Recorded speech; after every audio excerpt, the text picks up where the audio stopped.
Au Sénégal, la montée du numérique dans le journal implique des transformations significatives dans la diffusion d'une information. Quels sont donc les avantages spécifiques que renferme cette innovation?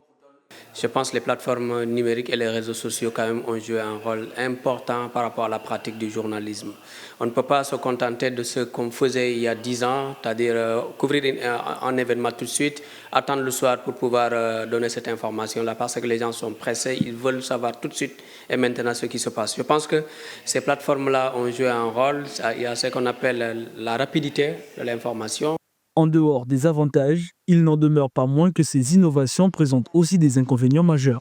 Non, je pense que les défis auxquels la future génération ou bien la génération actuelle pourrait faire face en ce moment dans le milieu du journalisme, ce serait la désinformation.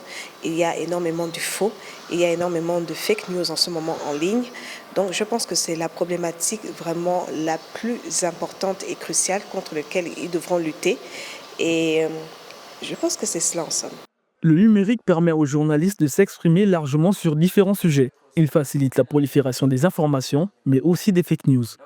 Alors, ce qu'on peut retenir ici, c'est que le journalisme numérique, en tout cas, il y a beaucoup plus de liberté quand même, mais c'est une arme aussi à double tranchant pour des journalistes. Vous savez tous que quand on a plus de liberté d'expression, donc les médias en ligne, ils peuvent trouver une information et puis ils peuvent donner, ils peuvent les trouver aussi sur les réseaux sociaux.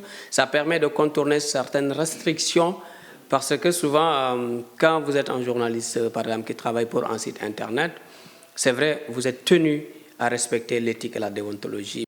Avec la montée des créateurs de contenu indépendants, le journalisme traditionnel est invité à s'adapter. L'objectif est d'éviter de perdre le monopole de la diffusion de l'information et de renforcer l'indépendance et les modèles économiques des médias.